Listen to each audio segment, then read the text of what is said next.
Diseño de un sistema hidráulico con simulación de fallas del sistema de frenos, taller número 5 y 6, hecho por Adrián Cruz Pacheco. Objetivos: tener una base de los sistemas hidráulicos que puedan verse en una aeronave, tales como los trenes de aterrizaje, controles de vuelo y diversos sistemas que funcionen con fluido hidráulico. Una introducción base que nos sirva para comprender los sistemas de potencia hidráulica, componentes que obtengan o conformen parte del sistema hidráulico, tales como el reservorio, la bomba, válvula de alivio, filtro y más. Tener la capacidad de poder plasmar los circuitos hidráulicos realizados en el módulo hidráulico. Tener la capacidad de poder demostrar el trabajo que se realizó de los sistemas hidráulicos del principal, alterno y de emergencia, los cuales son el sistema de frenado de una aeronave. Las consideraciones a tener en cuenta como principal medida fueron las medidas de seguridad y una charla de seguridad que se da antes de todos los talleres. Primero se realizó el ATS respectivamente a lo que se debe hacer y de los procesos que se vayan a realizar, tanto tareas, materiales y componentes a usar. Después realizamos la lectura de los manuales, las cuales nos ayudarían a comprender los funcionamientos, simbología de los sistemas hidráulicos en este caso, que se apegan a la normativa 1219. Tener un claro consentimiento y conocimiento de los sistemas de frenado de una aeronave, cómo se componen y cómo funcionan.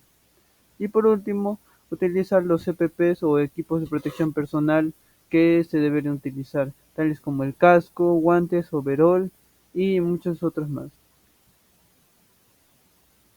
Primero se realizó una lectura de diagrama, pero por lo que primero utilizamos componentes los cuales estaban obligadamente necesarios a ponerse, tales como son los dos cilindros actuadores, un acumulador y dos válvulas de control. En este caso, una tenía que ser de centro abierto y la otra de centro cerrado. Por lo que los componentes adicionales o que se le agregaron fueron los tres manifolds, los dos manómetros, dos caudalímetros, dos válvulas estranguladoras, una válvula reguladora de presión y una válvula check. Estos fueron los componentes básicos para poder realizar nuestro circuito, por lo que procederé a demostrar o a explicar cómo funcionaba este diagrama. Primero teníamos una fuente principal que era la bomba que tenía el módulo hidráulico, una válvula reguladora la cual nos permitía regular a qué presión estaría expulsando este sistema hidráulico hacia en todos nuestros sistemas que son los actuadores. Ahora, con nosotros a la hora de hacer la regulación o los componentes, procedimos a regular esta válvula reguladora a 50 bar. ¿Y cómo sabíamos eso a medida? Gracias al manómetro que habíamos puesto. Después, procedimos a poner una válvula check, la cual iba conectada al manifold. En este caso, esta válvula check fue esencial para poder realizar una tarea más posterior. Y colocamos un acumulador, el cual debía de acumular los 50 bar que habíamos regulado en la válvula de la bomba principal en este caso. Ahora, con los sistemas teníamos una válvula estranguladora, bueno, dos, las cuales nos permitían poder variar la presión de nuestros sistemas. En este caso, a un sistema le podríamos dar 40 y al otro le podríamos dar 35 bars, lo cual podría hacer que los sistemas funcionen de forma diferente con diferentes presiones. Caudalímetros que nos permitieran indicar cómo es que está fluyendo el líquido o si está fluyendo en algunos casos. Ahí después las dos válvulas selectoras, las cuales nos permitían poder accionar estos cilindros actuadores. Ahora, la prueba más que todo para este sistema fue poder identificar los componentes y realizar algunas fallas que posteriormente hablaremos de eso. Primero, tenemos que nosotros darle proporción o presión a este acumulador, acumulando presión, para lo cual utilizaremos nuestras válvulas selectoras. Primero tenemos la válvula selectora cerrada, la cual la posicionaremos su palanca en la posición media, mientras que la válvula selectora que es de centro abierto la posicionaremos en una de las cualquier tanto izquierda como derecha para poder en este caso tener la máxima presión en el cilindro y ahí se quede. En este caso, cuando hagamos esto, podremos tener una presión constante en el sistema. Pero y si nosotros cerramos la válvula, o en este caso la válvula que de corte de la bomba principal, nuestro fluido hidráulico tendería a irse, pero para eso está nuestra válvula check, que evitará que nuestro sistema se vaya a correr o se vaya yendo al reservorio en este caso. Y nuestro acumulador tendrá siempre proporcionado una presión hasta que nosotros accionemos uno de estos actuadores con la válvula selectora y cambiemos para que el flujo continúe y la presión disminuya, ya que conocemos que el flujo y la presión son inversamente proporcionales. Después de realizar este diagrama, procedimos a plasmarlo o en este caso a armarlo en los módulos hidráulicos con los componentes anteriormente mencionados. Y en este caso teníamos que realizar nosotros una actividad la cual debíamos de nosotros a nuestro circuito poner tres fallas, las cuales nos permitieran poder intercambiar con otros grupos y que otros grupos pudieran identificar nuestras fallas y solucionarlas. Esto para poder eh, demostrar el trabajo en equipo y también la forma de pensamiento de cómo solucionarías un problema en muchos casos. Las tres fallas que nosotros pusimos en este caso fue la válvula reguladora no estaba conectada al tanque, la válvula reguladora de en P2 no debía estar en P2 sino en P1 y había un manifold que estaba de más. Y esas fueron nuestras tres fallas que en este caso pusimos en nuestro circuito. Posteriormente hicimos un cambio de sistemas, en este caso, o de módulos, donde nosotros intercambiamos con otro grupo para poder identificar sus fallas de nuestros compañeros, las cuales ellos ya habían puesto anotado en su guía. Por lo que ellos nos dieron simplemente su diagrama que habían realizado, indicándonos cómo es que funcionaba. Y nosotros teníamos que en este caso guiarnos de nuestro diagrama y al mismo tiempo de lo que pudiéramos ver que pudiera estar diferente a lo que es el diagrama. Y las tres fallas que pudimos encontrar en este caso fue que no contaba con una válvula check, que en este caso al no tener una válvula check simplemente cortamos la bomba principal, la presión del acumulador se iría abajo y por ende no tendría la misma misión que nuestro circuito anterior. Pero esto era un circuito diferente, pero también conseguía los mismos funcionamientos, ya que el acumulador en este caso funcionaba con la válvula check de mejor manera para que su presión siempre esté acumulada.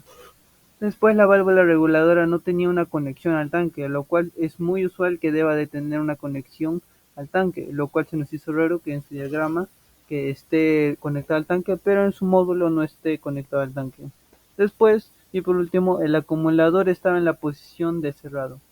En este caso, como pudimos evidenciarlo, que la palanca estaba cerrada, como se veía, y también cuando en este caso nosotros encendíamos el sistema, nuestro acumulador o su acumulador del otro equipo no marcaba una presión que debía ser, como la presión que dirigía la bomba, sino que marcaba una presión estática. A pesar de que cortáramos o abriéramos la bomba, la válvula de corte principal de la bomba, no cambiaba su valor. Por ende, deducimos que la presión se quedó ahí y estaba cerrada. Ya después, para ya el sexto taller, realizamos otro circuito, el cual nos permitiera poder en este caso simular el funcionamiento de los frenos de una aeronave, el cual nos permitiera funcionar con una sola válvula selectora y que accionáramos dos actuadores. Ahora, los componentes que utilizamos son simples, dos actuadores, tres manifolds, un caudalímetro, una válvula selectora con centro cerrado, en este caso, después un acumulador, tres válvulas de corte, este, dos válvulas check, dos manómetros, una válvula reguladora y una válvula estranguladora. Eso fueron todo lo que necesitamos para poder diseñar este circuito en este caso. Ahora, su funcionamiento es de la siguiente manera. Primero tenemos P1 que va a funcionar como el sistema principal. Después tenemos P2 que va a funcionar como el sistema alterno. Y por último, el sistema de emergencia va a ser nuestro sistema acumulador. Ahora que tenemos estos tres sistemas listos para actuar, podremos proceder a esto. Cada vez que nosotros perdamos un sistema, el otro sistema debe de accionarse de manera independiente para poder alimentar el sistema de frenos. Si perdemos el primer sistema, tiene que entrar el alterno. Si perdemos el alterno, tiene que entrar el de emergencia, y así sucesivamente. Y cada sistema debe de funcionar de manera independiente y no debe de molestar uno al otro del otro. Cabe recalcar que las presiones de estos sistemas va a ser diferente, ya que P1 y el acumulador tienen una misma presión, mientras que para la presión alterna, o en este caso el sistema alterno, tenía una presión de 35. bar. Ahora procederemos a demostrar. Primero teníamos P1, que nosotros tuvíamos que regularlo a la presión de 40 bar, lo cual daba presión a nuestro acumulador y nuestro acumulador almacenaba 40 bar. Ahora, siempre teníamos que mantener al acumulador en la posición de abierta de su válvula de corte, y después también teníamos nuestro segundo sistema, que era el sistema alterno, el cual teníamos que regularlo a 35 bar. Y haciendo esto ya teníamos estos tres sistemas. Lo conectábamos a un caudalímetro que nos indicara si estaba fluyendo o no estaba fluyendo el fluido hidráulico, y lo conectamos a una válvula selectora que ya iba conectado a los dos actuadores y manifolds, los cuales dividían para poder, en este caso, accionar a los dos sistemas. Primero, ya cuando realicemos el diagrama, en este caso el diseño de nuestro circuito, procedimos a plasmarlo en el módulo hidráulico, y así es como se vio en el taller o en el módulo.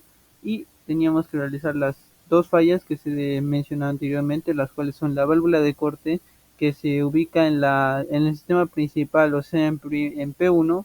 Debemos de proceder a cerrarla, y ya con esto deberá de proporcionar un sistema hidráulico el cual ya no tenga una presión por el sistema principal, sino que deberemos utilizar un sistema alterno, por lo cual instantáneamente deberemos de abrir la válvula de corte del sistema alterno, que es P2. Y cuando hagamos esto, todo debe de seguir funcionando de manera correcta y efectiva. Ya eso sería una falla, perdemos el sistema principal. La segunda falla era cuando perdíamos el sistema alterno. En este caso, procedimos a utilizar la válvula de corte del sistema secundario o alterno, en este caso, para poder simular que perdimos el sistema alterno y el sistema principal. Y al tener los dos sistemas cerrados, solo nos quedaría nuestro acumulador, el cual era el sistema de emergencia y haría funcionar nuestros sistemas, en este caso los actuadores. Ahora, cabe recalcar esto, que cuando nosotros utilizábamos el acumulador, no genera una presión constante, sino que es una presión ya acumulada, la cual cuando nosotros accionábamos la palanca, la válvula selectora en una posición que retrayera o extendiera los frenos, en este caso, nuestro acumulador poco a poco iba perdiendo presión a causa de que se estaba utilizando, y así poco a poco se acababa la presión del acumulador y del sistema de emergencia. Ahora, el uso de los componentes para diseñar un circuito. Cuando comprendemos cómo se ensamblan estos circuitos, tenemos un mejor o una mejor entendimiento de una idea de cómo funcionan los sistemas en una aeronave, lo cual es muy vital para poder saber analizar y diagnosticar las diferentes fallas de los circuitos que podemos encontrar en un sistema eléctrico, porque podemos así predecir y entender cómo se debe de comportar el sistema si es que llega a haber un fallo o algo más importante que pueda perjudicar al mismo sistema.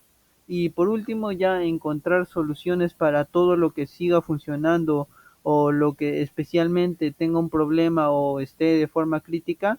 Debemos de poder encontrar una solución y así poder comprender cómo es que se realizarán los procedimientos y pasos para poder hacer un funcionamiento más adecuado. Además de saber cómo debemos de diseñar un circuito hidráulico que pueda cumplir los estándares de nuestras empresas, que serían los estándares del ámbito aeronáutico, los cuales nos ayudan a entender cómo solo se puede construir un sistema de acuerdo a paso, de acuerdo a componentes necesarios que sean esenciales para poder tener en funcionamiento correcto y en marcha todos los circuitos en este caso. Eso sería todo de mi parte, muchas gracias.